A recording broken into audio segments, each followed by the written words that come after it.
I'm going to jump in here very, very quickly, very, very quickly. Just entered the trading contest.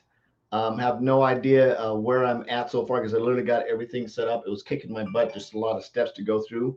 But actually made it through. I think I'm active. I see my name on the list for the contest. Hopefully, I'll go active here in a little bit. I've got some trades set up that are running. I'm going to do a couple more here at 7 o'clock so I can catch the Asian market. The Aussies on the other side of the planet here. I'm going to jump in and grab me. I love doing evening trades. I like to set them up and let them run from somewhere about 7 in the evening till about 11 p.m. and catch that market on the other side of the planet. So just one of my things I like to do. Anyhow, anyway, what I wanted to share with you very, very quickly. Two things. One is I'm not going to be here long because I'm going to jump in a class tonight with the Brick Squad. We're going to learn some more cool tips and tricks about trading and getting in the trading market and learning how to do that. I'm absolutely having so much fun. It's just been a blast. It was on an awesome training last night.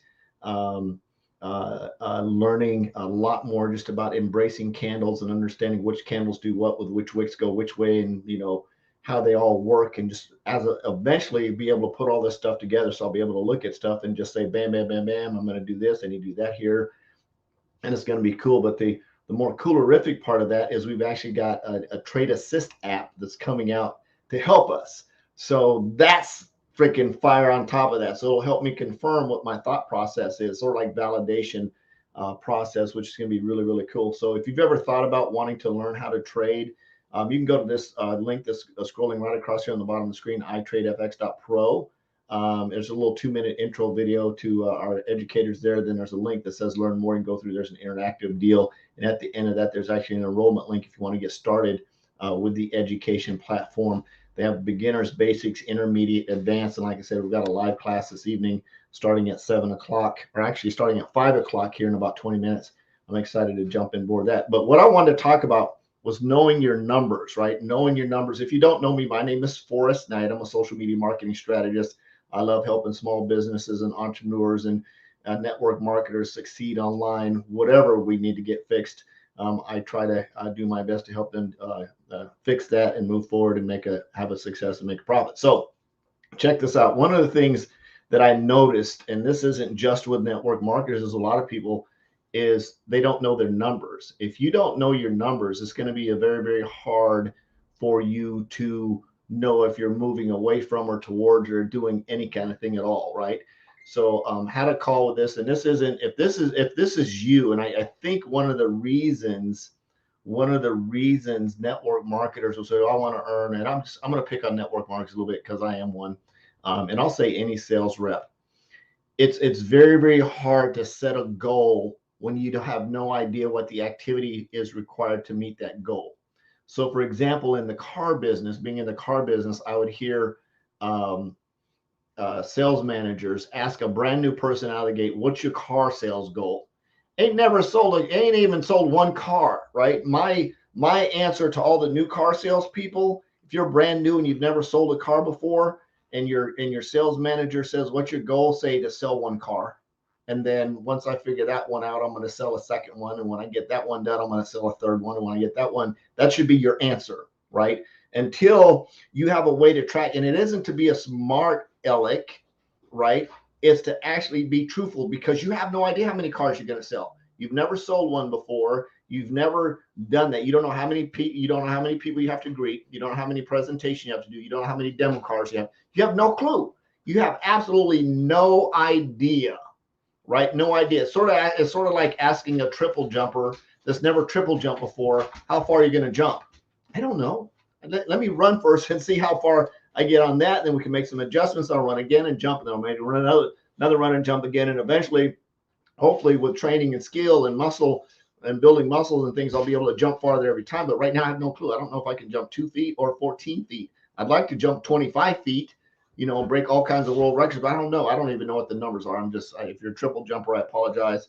I'm not picking on you guys. I'm just throwing out analogies in terms of how people think about setting goals and why it's unrealistic. So if you're a sales manager, and again, I'm not telling you how to run your business, but if you're a sales manager and you're asking a brand new person what their goal is for the month, um, how many cars you're going to sell. You might want to ask them how many people do they plan on talking to, how many presentations are they going to do, basically how many appointments are they going to set might be a better question. How many presentations, teach them how to track and measure what they're doing so they have a clue.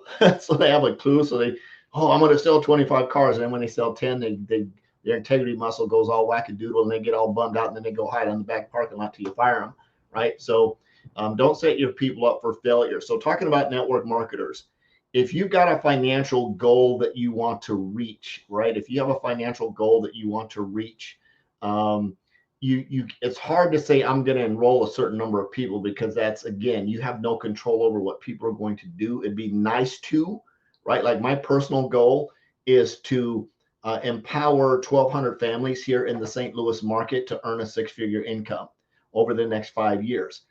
I don't know when or who those people are going to be, but that's my like big long-term mission goal there, right? And I think that would make a huge impact in this market to be able to do that. What I do know, the numbers based on tracking, is that for me to enroll 8 to 12 people, I've got to do 50 to 75 presentations. That's a real number in our team. That's a real number. I know based on the numbers of invites that I sent out this month, how many customers I was able to enroll, how many people I got in my funnel for follow-ups. Based on that information, I can go look back at the last 30 days and say I reached out to this many people, right? I reached out to this many people.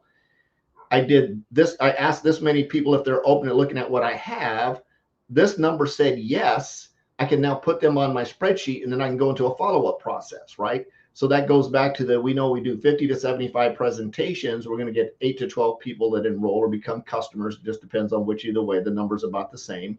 So if you don't know what your number is, if you don't know how many presentations you have to do to enroll one person, then setting an income, now you can set an income goal. You can throw an income goal out there and say, hey, I want to get to $251,000 a week, or whatever your number is. That's great, and put it up on the wall. But being able to back down to that, I would suggest you have an 18-month goal. And at the 18-month goal, you can set that out there and say, I want to be at, say, $5,000 a month. And then you've got to back that down into 90-day periods. In a 90-day period, you're going to have weekly periods, right? So, and this is how you track and forecast to that 18-month goal. So you're going to do your first 90 days. You're going to say, how many people did I reach out to? How many presentations did I do? How many follow-ups did I do? How many people enrolled? And over 90 days, you're going to have a number, right? You're going to have some type of number. You're going to do that again for the next 90 days. Now you've got 2 90-day cycles, which is 1/3 of 18. I think that's right. 180 days is a third. That's 6 months.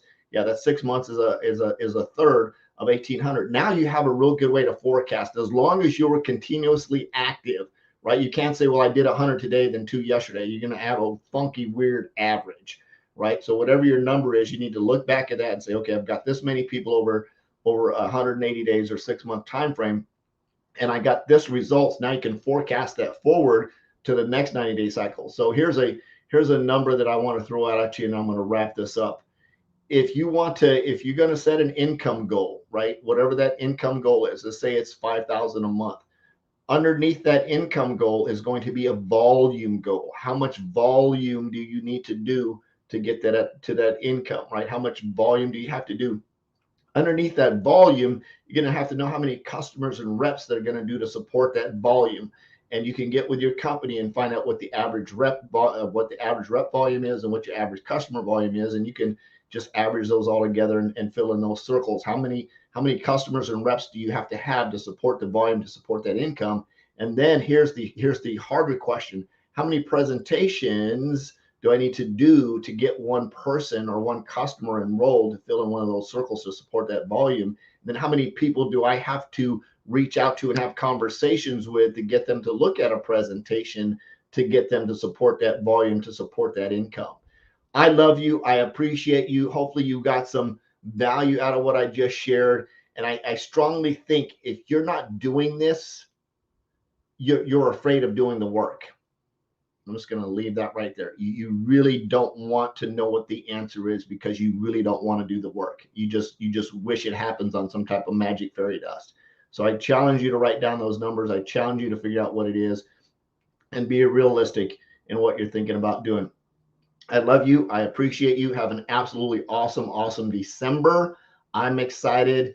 Jesus loves you. Absolutely nothing you can do about that. I'm on a mission to have no more empty refrigerators, make an extreme impact, and be an equity creator. I hope you are too. We'll see you later. Bye bye.